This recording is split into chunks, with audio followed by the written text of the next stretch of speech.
Hello and welcome back to EU Decoded, the podcast from the EPP Group, where we break down the key issues in EU politics.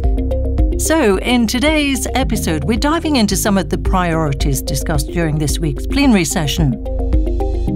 The key debate was on how Europe could manage migration in a more effective and holistic way. The EPP Group made its position crystal clear once again. When it comes to irregular migration, those who don't have the right to stay in Europe must return to their countries of origin. Let's embrace the fact that leaders, actually from left-wing to right-wing governments, from east to west and north to south, came together on an idea that more commitments are necessary. That was Jeroen Leenaars, vice chair of the EPP Group, who shared some eye-opening statistics. He pointed out that in 2023, only 1 in 5 people who were ordered to return to their countries of origin actually did so. That's 350,000 people in total. So to address this issue, the EPP Group is calling for several key steps. And we heard the numbers, only 20% of those who have no right to stay in the European Union are actually returned, which means we need to step up returns by various means. As MEP Lena Dupont explained, these crucial steps include stronger cooperation with third countries, full leverage of the visa code, further fight against trafficking networks, and giving Frontex a bigger role. At the same time, EPP Group Vice Chair Thomas Tobé calls for the full implementation of the Migration Pact, one of the major achievements of the last term. The EPP want to be very clear with what we expect: a speedy and full implementation of the Migration Pact, a new proposal on returns presented within the first 100 days of the next Commission. Increased cooperation. Talking about increasing safety at the EU's external borders, it's imperative to discuss the situation in Ukraine. This week, the European Parliament approved a €35 billion financial assistance loan for Ukraine, but here's the twist. The repayment will come from Russia. More precisely, from the windfall profits generated by interest on frozen Russian assets. So this means Russia, responsible for so much destruction, will finance Ukraine's recovery. Ukraine needs the EU's unwavering support as its people face the third winter of war. That's according to MEP Sandra Kalniete. This will also be the most difficult winter so far, as Russia has destroyed more than half of the country's energy resources. Ms. Kalniete concludes that Russia must be held accountable and Putin must face the consequences of his actions. Putin has to pay for the destruction, the war and aggression of Russia caused to Ukraine. Another key security issue discussed this week was state-sponsored terrorism by the Iranian regime. The European Parliament debated this in response to recent attacks across Europe, including the assaults on Israeli embassies in Copenhagen and Stockholm.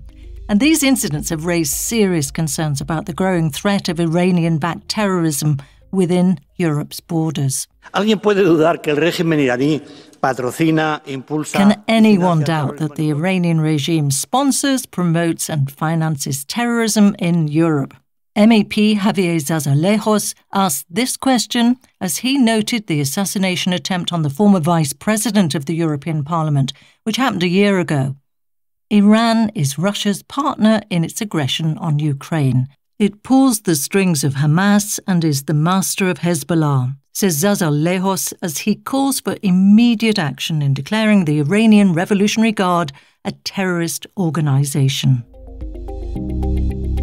Immediate action is also necessary to combat the crisis in the European steel sector.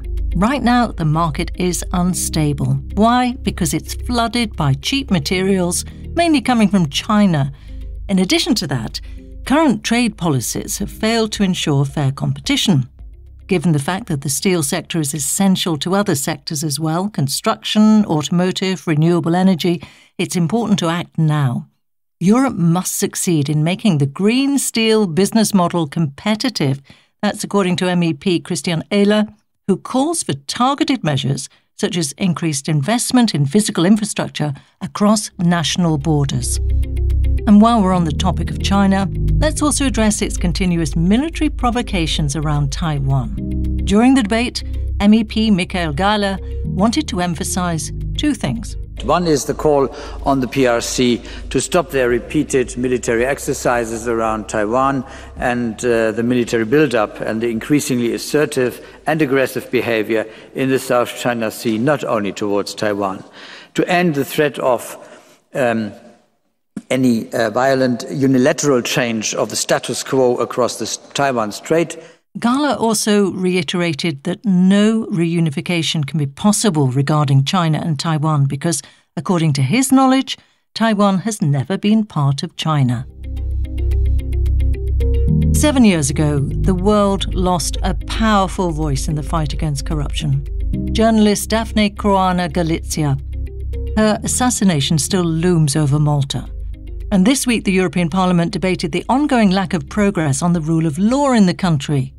MEP David Casa reminded us that a public inquiry into the assassination found that the Maltese state was responsible for creating a culture of impunity that made the assassination possible. And he says this culture of impunity persists today. Despite its public statements, it's obvious that Malta's socialist government has shown discomfort with a free press, often treating it as an obstacle rather than a crucial pillar of democracy. This week ended on a slightly more positive note with the announcement of the winners of this year's Sakharov Prize for Freedom of Thought. The EPP Group is proud to have nominated the winners, Venezuelan opposition leader Maria Corina Machado and the president-elect of Venezuela, Edmundo González. They represent the courageous voice of the Venezuelan people in their fight for freedom and democracy. And that is a wrap for this week's episode. To stay up to date with the latest in EU politics, be sure to follow us on social media and check out our website at eppgroup.eu. Thanks for joining us, and we will catch you next time.